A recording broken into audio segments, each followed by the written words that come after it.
শুভ সন্ধ্যা প্রিয় শিক্ষার্থীবৃন্দু।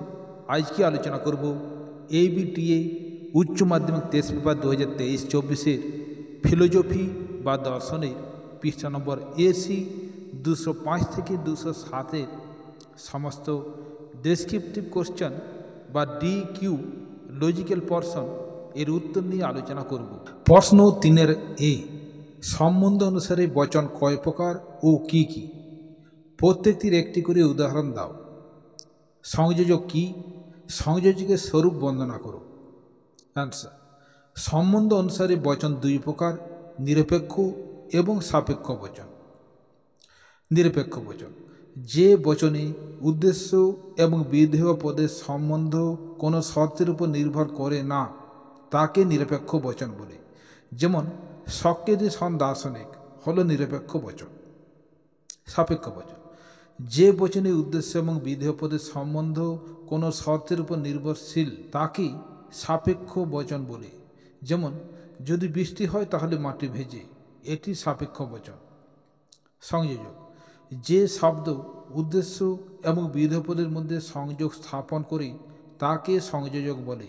যেমন সক্রেটিস হন দার্শনিক, এখানে সংযোজক হল হন এই শব্দ। প্রশ্নের শেষাংশ: সংযোজকের স্বরূপ। সংযোজক কোনো পদ নয়, শব্দ মাত্র। ইহা বাক্যের উদ্দেশ্য এবং বিধেয়ের সম্পর্ক প্রকাশ করে। যেমন সক্রেটিস হন দার্শনিক, এখানে সংযোজক হল হন এই শব্দ, ইহা কোনো পদ নয়। 2 নম্বর, সংযোজক সবসময় হওয়া ক্রিয়াপদের বর্তমান কালের হবে।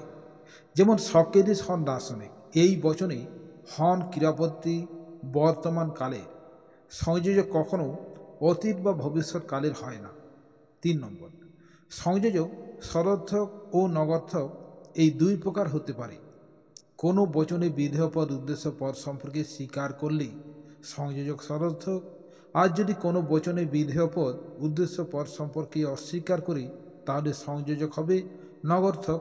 4 নম্বর, নিশ্চয়তা প্রকাশক শব্দগুলি যেমন অবশ্যই, নিশ্চয়, সম্ভবত সংযোজকের অংশ নয়। এইগুলোকে বচনের বিধেয় পদের সঙ্গে যুক্ত করা সমীচীন। যেমন সে অবশ্যই আসবে, এই বাক্যটিকে বচন করার সময় নিশ্চয়তা প্রকাশক শব্দটিকে বিধেয় পদের সঙ্গে যুক্ত করে এভাবে প্রকাশ করতে হবে: সে হয় ব্যক্তি যে অবশ্যই আসবে। অথবা নিম্নোক্ত বাক্যগুলিকে বচনে পরিণত করে কোন কোন পদ বাপ্য এবং কোন পদ অবাপ্য তা নির্দেশ করো। 1 নম্বর, রাজনীতিবিদরা কদাচিৎ সৎ হন। অ্যান্সার: এর বাচনিক রূপ হবে ও বচন। কোনো কোনো রাজনীতিবিদ নয় সৎ। বাপ্য বিধেয় পদ, অবাপ্য উদ্দেশ্য পদ। 2 নম্বর, কেবলমাত্র ভারতীয় নাগরিক ভোট দিতে পারবে। এর বাচনিক রূপ হবে এ বচন। সকল ভোট দিতে পারা ব্যক্তি হয় ভারতীয় নাগরিক। বাপ্য উদ্দেশ্য পদ, অবাপ্য বিধেয় পদ। 3 নম্বর, জনপ্রিয় প্রচারক সর্বদা দক্ষ যুক্তিবিদ হন না। এর লজিক্যাল ফর্ম হবে ও বচন। কোনো কোনো জনপ্রিয় প্রচারক নয় দক্ষ যুক্তিবিদ। বাপ্য বিধেয় পদ, অবাপ্য উদ্দেশ্য পদ। 4 নম্বর, সদস্যরা কেবল সামনের সারিতে বসতে পারবেন বা বসবেন। এর বাচনিক রূপ হবে এ বচন। সকল সদস্য হয় ব্যক্তি যারা সামনের সারিতে বসবেন। বাপ্য উদ্দেশ্য পদ, অবাপ্য বিধেয় পদ। এখানে তোমাদের মনে হতে পারে উদ্দেশ্য বিধেয় চেঞ্জ হবে, কিন্তু যদি কোনো বাক্যে কেবল মাঝে থাকে অর্থাৎ উদ্দেশ্যের পর বা বিধেয়ের আগে বসে, সেক্ষেত্রে উদ্দেশ্য বিধেয় চেঞ্জ হবে না। প্রশ্ন 3 বি, অমাধ্যম অনুমান এবং মাধ্যম অনুমানের মধ্যে পার্থক্য বা বৈসাদৃশ্য লেখো। বিবর্তনের নিয়মগুলি উল্লেখ করো। এ বচনের সরল আবর্তন কি সম্ভব? ব্যাখ্যা করো। অ্যান্সার: মাধ্যম এবং অমাধ্যম অনুমানের পার্থক্য।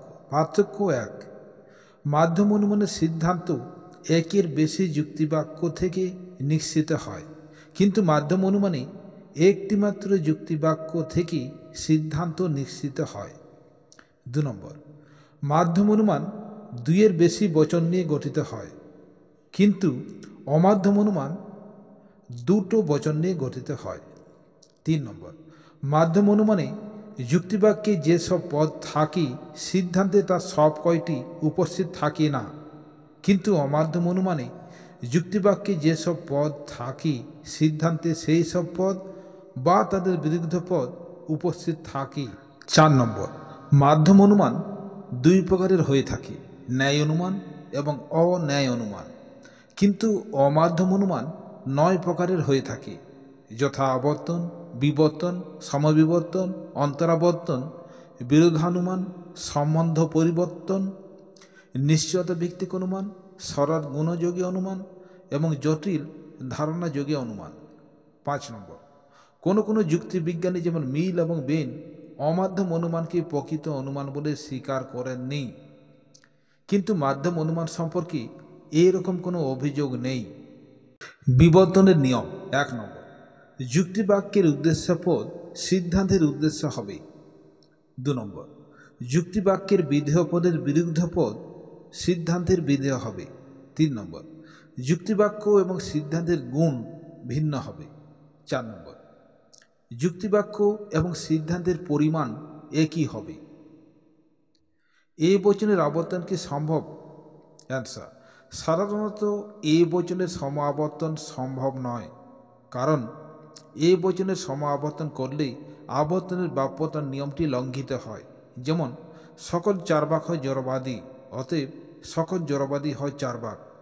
উক্ত উদাহরণে যুক্তিবাক্যের বিধেয় পদ জড়বাদী বাপ্য নয়, কিন্তু সিদ্ধান্তে বাপ্য হয়েছে, ফলে বাপ্যতার নিয়মটি লঙ্ঘিত হয়েছে, তাই এ বচনের সম আবর্তন সম্ভব নয়। কিন্তু বিশেষ কিছু ক্ষেত্রে এ বচনের সম আবর্তন সম্ভব। যেমন 1 নম্বর, যদি কোনো এ বচনের বিধেয় পদ উদ্দেশ্য পদের সংজ্ঞা দেয়, তাহলে সেই এ বচনের সম আবর্তন বা সরল আবর্তন সম্ভব। যেমন সকল মানুষ হয় মনুষ্যত্ব সম্পন্ন জীব, অতএব সকল মনুষ্যত্ব সম্পন্ন জীব হয় মানুষ। 2 নম্বর, যদি কোনো এ বচনের উদ্দেশ্য এবং বিধেয় পদ পরস্পর সমার্থক হয়, তাহলে সেই এ বচনের সম আবর্তন সম্ভব। যেমন সকল গাছ হয় উদ্ভিদ, অতএব সকল উদ্ভিদ হয় গাছ। 3 নম্বর, যদি কোনো এ বচনের উদ্দেশ্য এবং বিধেয় পদ বিশিষ্ট পদ হয়, তাহলে সেই এ বচনের সম বা সরল আবর্তন সম্ভব। যেমন হিমালয় হয় পৃথিবীর সর্বোচ্চ পর্বত, অতএব পৃথিবীর সর্বোচ্চ পর্বত হয় হিমালয়। উক্ত 3টি ক্ষেত্রে এ বচনের সম আবর্তন সম্ভব। অথবা নিম্নোক্ত বাক্যগুলিকে বচনে পরিণত করে তাদের বিবর্তন করো এবং ওই বিবর্তিতের আবর্তিত রূপ দাও। 1 নম্বর, পরিশ্রমী ছাড়া কেউ জীবনে সফল হতে পারে না। এর বাচনিক রূপ হবে এ বচন। সকল জীবনে সফল হওয়া ব্যক্তি হয় পরিশ্রমী। বিবর্তন ই বচন, কোনো জীবনে সফল হওয়া ব্যক্তি নয় অপরিশ্রমী। বিবর্তনের আবর্তন হবে ই বচন, কোনো অপরিশ্রমী ব্যক্তি নয় জীবনে সফল হওয়া ব্যক্তি। 2 নম্বর, অর্থলোভী মানুষ আছে। এর বাচনিক রূপ হবে আই বচন, কোনো কোনো মানুষ হয় অর্থলোভী। বিবর্তন ও বচন, কোনো কোনো মানুষ নয় অর্থলোভী। ও বচনে যেহেতু আবর্তন সম্ভব নয়, সেই জন্য এখানে বিবর্তিতের আবর্তিত সম্ভব নয়। 3 নম্বর, যা ভারী তা হালকা হতে পারে না। এর বাচনিক রূপ হবে ই বচন, কোনো ভারী জিনিস নয় হালকা। বিবর্তন এ বচন, সকল ভারী জিনিস হয় অহালকা। বিবর্তিতের আবর্তিত আই বচন, কোনো কোনো অহালকা জিনিস হয় ভারী জিনিস। 4 নম্বর, সব শিশু মেয়ে নয়। এর বাচনিক রূপ হবে ও বচন, কোনো কোনো শিশু নয় মেয়ে। বিবর্তন আই বচন, কোনো কোনো শিশু হয় অমেয়ে। বিবর্তিতের আবর্তিত আই বচন, কোনো কোনো অমেয়ে হয় শিশু। 3 সি, নিম্নলিখিত যুক্তিগুলিকে আদর্শ আকারে রূপান্তরিত করে তাদের মূর্তি এবং সংস্থান উল্লেখ করো এবং বৈধতা বিচার করো। 1 নম্বর, সে নিশ্চয় সফল, কারণ কেবলমাত্র পরিশ্রমী ব্যক্তিরাই সফল। এর তর্কবিদ্যা সম্মত রূপ হবে এইরকম: সিদ্ধান্ত, সে হয় সফল। অপ্রধান যুক্তিবাক্য এ বচন, সে হয় পরিশ্রমী। প্রধান যুক্তিবাক্য এ বচন, সকল সফল ব্যক্তি হয় পরিশ্রমী। প্রদত্ত যুক্তিটির হেতুপদ পরিশ্রমী প্রধান এবং অপ্রধান যুক্তিবাক্যে বিধেয় হিসেবে অবস্থান করায় এটি দ্বিতীয় সংস্থানের অন্তর্গত। বৈধতা বিচার। উক্ত যুক্তিটি অবৈধ হয়েছে, এখানে নিরপেক্ষ ন্যায়ের একটি নিয়মকে লঙ্ঘন করেছে। নিয়মটি হল হেতুপদকে হেতুবাক্যে অন্তত একবার বাপ্য হতে হবে, কিন্তু এখানে হেতুপদ পরিশ্রমী একবারও বাপ্য হয়নি, সেই জন্য যুক্তিটি অবৈধ এবং এখানে অব্যাপ্য হেতুদোষ ঘটেছে। কাজেই আমরা বলতে পারি এর সংস্থান হলো দ্বিতীয়। মূর্তি ট্রিপল এ যুক্তিটি অবৈধ যুক্তি এবং দোষের নাম অব্যাপ্য হেতুদোষ। 2 নম্বর, তার উন্মাদ হওয়ার আশঙ্কা নেই, কারণ সে শিক্ষিত নয় এবং সাধারণত শিক্ষিত ব্যক্তিরাই উন্মাদ হয়। এই তর্কবিদ্যা সম্মত রূপ হবে এরকম সিদ্ধান্ত: সে নয় উন্মাদ। অপ্রধান যুক্তিবাক্য এ বচন, সে নয় শিক্ষিত। প্রধান যুক্তিবাক্য আয় বচন, কোনো কোনো শিক্ষিত ব্যক্তি হয় উন্মাদ। উক্ত যুক্তিটির হেতুপদ শিক্ষিত ব্যক্তি প্রধান যুক্তিবাক্যে উদ্দেশ্য হিসেবে এবং অপ্রধান যুক্তিবাক্যে বিধেয় হিসেবে থাকায় এটি প্রথম সংস্থানের অন্তর্গত। বৈধতা বিচার। উক্ত যুক্তিটি অবৈধ হয়েছে, এখানে নিরপেক্ষ ন্যায়ের একটি নিয়মকে লঙ্ঘন করেছে। নিয়মটি হল হেতুপদকে হেতুবাক্যে অন্তত একবার বাপ্য হতে হবে, কিন্তু এখানে হেতুপদ শিক্ষিত ব্যক্তি একবারও বাপ্য হয়নি, সেই জন্য যুক্তিটি অবৈধ এবং এখানে অব্যাপ্য হেতুদোষ ঘটেছে। কাজেই বলতে পারি এর সংস্থান হলো প্রথম। মূর্তি আয় এ যুক্তিটি অবৈধ যুক্তি এবং দোষের নাম অব্যাপ্য হেতুদোষ। প্রশ্ন 3 ই, নিচের আরোহ যুক্তিগুলি বিচার করো এবং কোনো দোষ থাকলে বিচার করো। 1 নম্বর, ভোরের স্বপ্ন সত্যি হয়। যুক্তিটি অবৈধ সামান্যীকরণ দোষে দুষ্ট। 2 নম্বর, একটি দেশের চরম পরিণতি হলো ধ্বংস, কারণ দেশ হলো এক প্রকার জীবদেহ এবং জীবদেহের বার্ধক্য ও মৃত্যু আছে। অ্যান্সার, এখানে মন্দ উপমাযুক্তির দোষ ঘটেছে। তোমরা এগুলো একটু ব্যাখ্যা করে। এই ভিডিও থেকে তোমরা যদি উপকৃত হও তাহলে একটি লাইক দিও এবং চ্যানেলটিকে সাবস্ক্রাইব করো আর পাশের বেল আইকনটি বাজিয়ে দাও এই সংক্রান্ত ভিডিওর নোটিফিকেশন সবার আগে পাওয়ার জন্য।